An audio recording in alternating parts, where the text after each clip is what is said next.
of some of the nutrients that they might need in a method that in a form that they can use, which past about halfway through your fermentation they can't use DAP, and DAP is found in a lot of the yeast nutrients and some of the yeast energizers that I've used.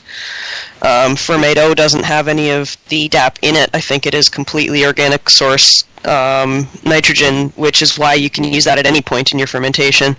Now, if your ferment is completely done, like your specific gravity is down to 0 or down to 1.000, and you know it's not going any farther, or it's reached the yeast's tolerance, then you know it's not going to be benefiting by that. At which point, a splash racking is an idea for getting rid of an odor. And by that I mean you're intentionally getting some air into that, so you're gonna, get it racking and then hold the hose high and make sure it makes lots and lots of bubbles, because when the bubbles, it entrains air, and then as the air comes back out, a lot of times it takes some of the smell with it, or sometimes the oxygen from the air can react with whatever's making the stink and either precipitate out or evaporate off. Yeah. And then if that doesn't work, that's when you need to start looking at copper. Yeah.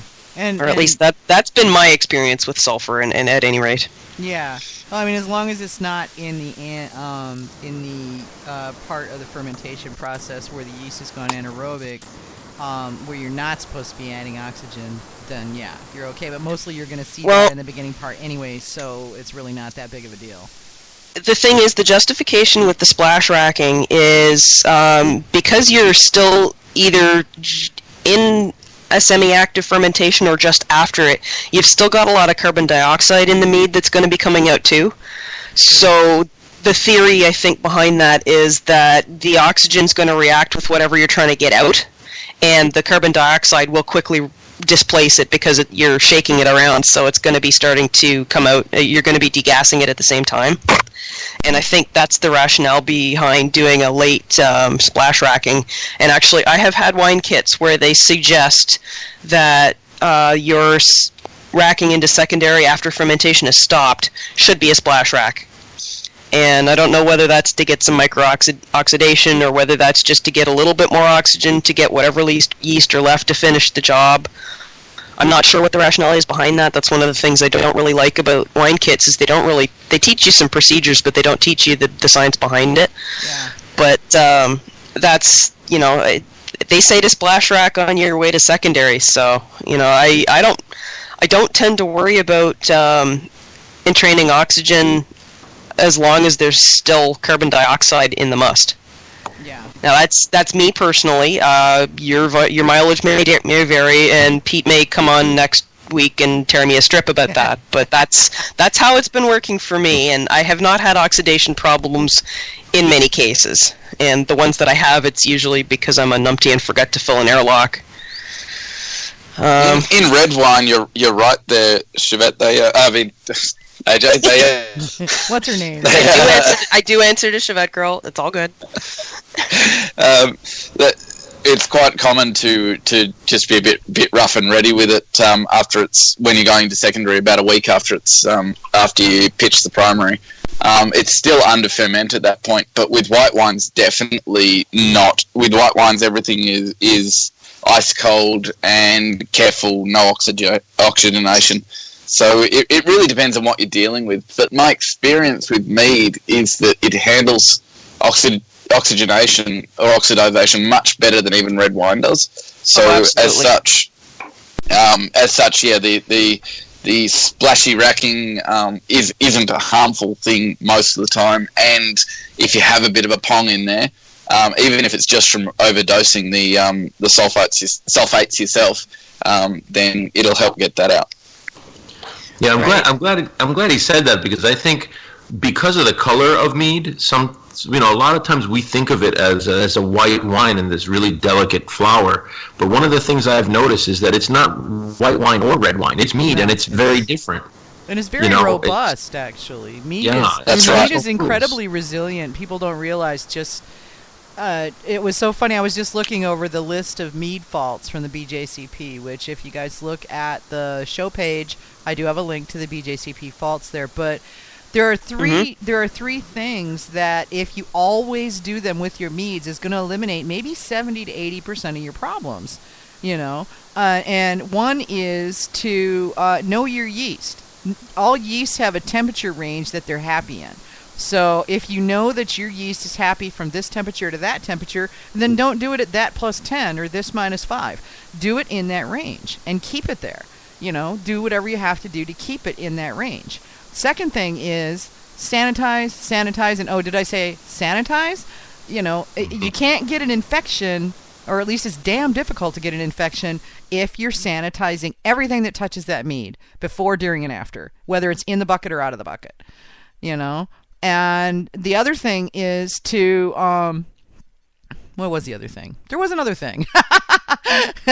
is to be aware of your fermentation process and where you are in it. So, you've got your start, you've got your finish, and then you've got your sugar reduction levels throughout that. And if you know where the first third is, the second third is, and the final third is, if you're paying attention to when it hits the lag phase, then you'll know when to feed your yeast, because yeast likes to be fed. So if you take care of those three things, then 70 to 80% of your problems are just going to go poof.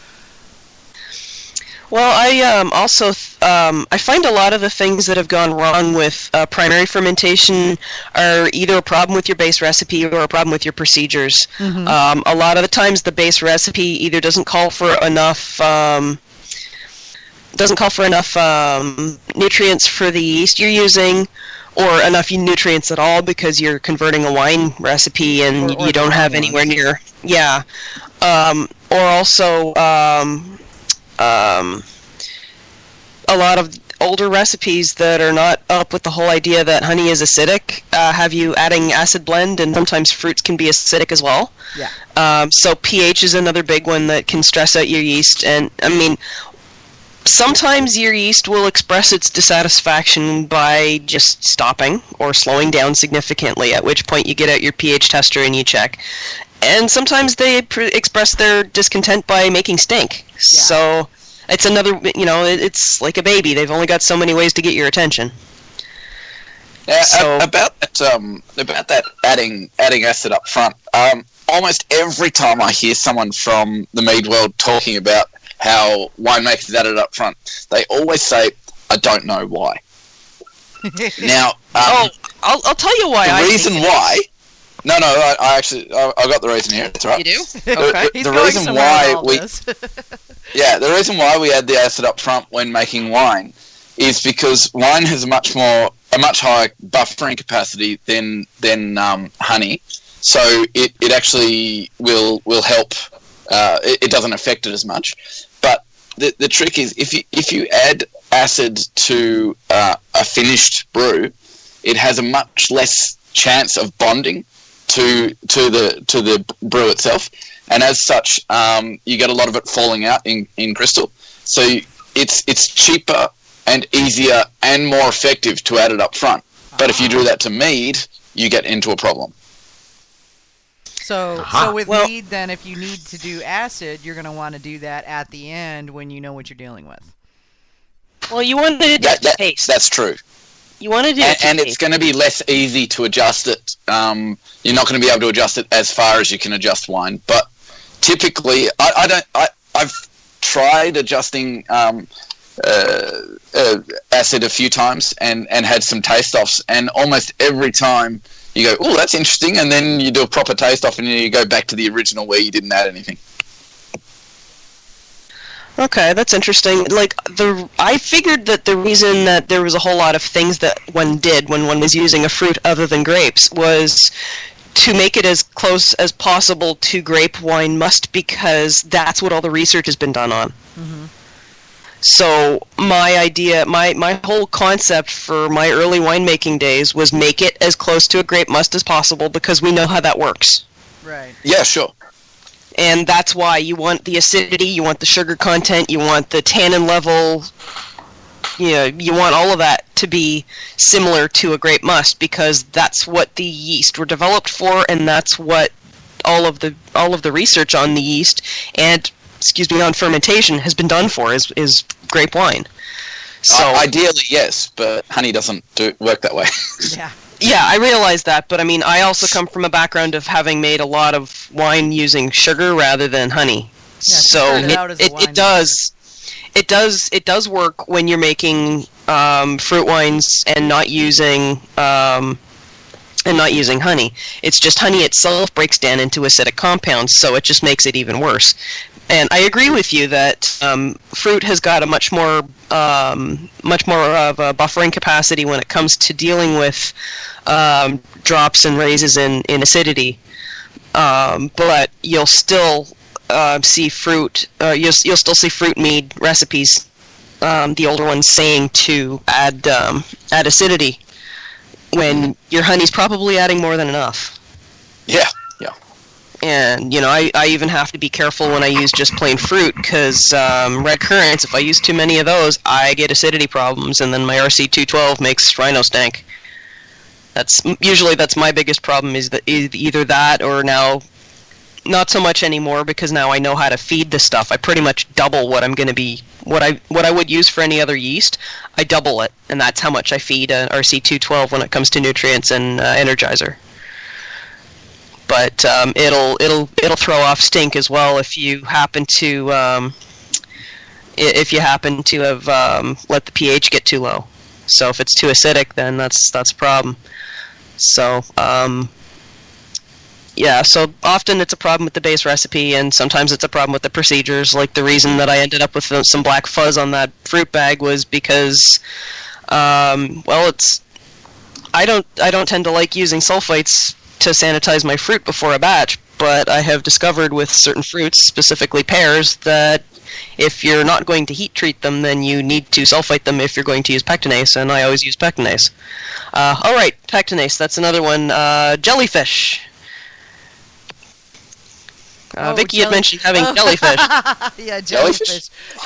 Yeah, when you get that amorphous blob that's just sort of hovering about in your mead, and you're like, what the hell is that? It's a mother. Sometimes it's a mother, and sometimes it's there's pectin blobs, there's bacteria blobs too. I have seen some really scary looking pictures of people doing people in their meads that have gone sideways, and they show these. Well, they look like jellyfish without the tentacles. They're just these big sort of gluey blobs that are just sort of moping about in their meads. So, the problem is of course, where does it come from? So some of it, I think pectin, generally speaking, is going to probably be more dispersed. It's not, going to clump together like that so much.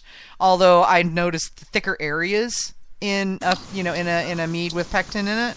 But more likely it's going to be like, it's going to be a bacteria, or like Hamish says, it might be the mother if you've got, an acetic issue going on and it's going towards vinegar. Well, Acidobacter is just another bacteria, so it's definitely bacteria. Yeah.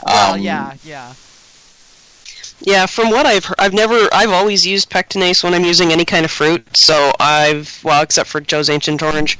So I've never had the whole pectic problem. So I don't know myself what it looks like, but I think I remember it being little blobs in what I've read.